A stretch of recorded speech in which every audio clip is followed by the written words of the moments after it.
सफाई कर्मियों की भर्ती मामले में बड़ी खबर है। भर्ती नियमों में बदलाव की सरकार बड़ी तैयारी कर रही है। अनुभव प्रमाण पत्र की बाध्यता खत्म करने की तैयारी है।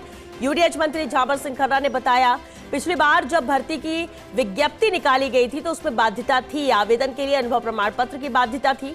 तब अनुभव प्रमाण पत्र जारी करने में बड़ा फर्जीवाड़ा हुआ था। 2-3 लोग तो फर्जी प्रमाण पत्र के बदले पकड़े भी गए थे, प्रमाण पत्र के बदले रुपए लेते पकड़े गए थे और इन्हीं कारणों के चलते तब सरकार ने भर्ती प्रक्रिया निरस्त की थी।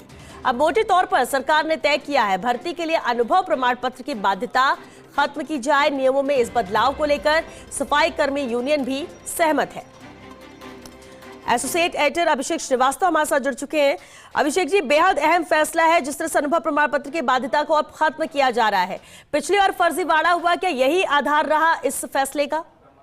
बिल्कुल श्वेता, पिछले मौजूदा सरकार के कार्यकाल में ही 23,000 से अधिक पदों पर सफाई कर्मियों की भर्ती के लिए विज्ञप्ति निकाली गई थी और जो सफाई कर्मी यूनियन है, आपको ध्यान हो तो उन्होंने हड़ताल भी की थी कि इसमें अनुभव प्रमाण पत्र की बाध्यता की जाए ताकि जो अनुभवी सफाई कर्मी हैं उनको इस भर्ती में वरीयता दी जाए। तो उस लिहाज से सरकार ने नियमों में डाल दिया था कि आवेदन के लिए जरूरी होगा कि 1 साल का अनुभव होना चाहिए, उसके लिए अनुभव प्रमाण पत्र दिया जाना चाहिए आवेदन के लिए। लेकिन अनुभव प्रमाण पत्र जारी करने को लेकर बड़े स्तर पर भ्रष्टाचार हुआ। खुद यूडीएच मंत्री झावर सिंह खर्रा का कहना है कि बड़े स्तर पर फर्जीवाड़ा हुआ। 2-3 लोग तो बाकायदा रंगे हाथों पैसे लेते हुए पकड़े गए। तो इन तमाम फर्जीवाड़े के चलते सरकार ने वो भर्ती स्थगित कर दी।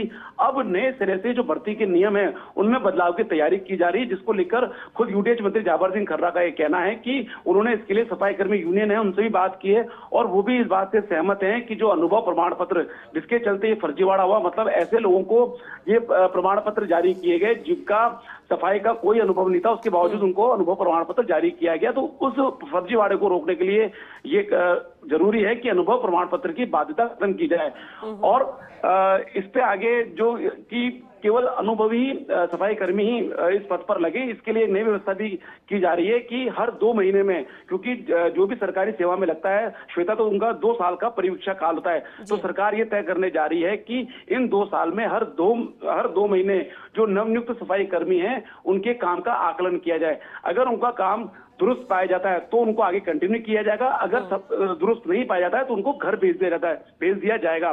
तो इस तरह से नियमों में बदलाव की तैयारी की जा रही है और ये भी माना जा रहा है, खुद जो यूडीएच मंत्री झावर सिंह खर्रा कह रहे हैं कि सरकार की कोशिश है कि विधानसभा सत्र के बाद जो नियमों में बदलाव की जो तैयारी है उसको अमली जामा पहनाते हुए उसको फाइनल नोटिफिकेशन निकाला जाए और इसी वर्ष भर्ती की जाए। तो बाकी एक बड़ी खबर है, क्योंकि निकाय लंबे समय से सफाई कर्मियों की भर्ती नहीं होने के कारण पद रिक्त पड़े हैं, जिसके कारण शहरों की सफाई व्यवस्था प्रभावित हो रही है। संविदा पर काम चला जाता है जो कि कई बार प्रॉपर नहीं होता। तो इन सारी समस्याओं को दूर करने के लिहाज से और खुद वाल्मीकि समाज या जो भी इच्छुक अभ्यर्थी है उनके लिहाज से भी ये बड़ी खबर है कि सफाई कर्मियों की भर्ती सरकार इसी साल करने जा रही है और इसके लिए जो नियम है उनमें बदलाव की जा रही है, करने जा रही है। ठीक, चलिए, बहुत शुक्रिया अभिषेक इस पूरी जानकारी के लिए। तो अनुभव प्रमाण पत्र की बाध्यता खत्म करने की तैयारी में प्रदेश सरकार है और उसी के तहत ही कवायद जारी है।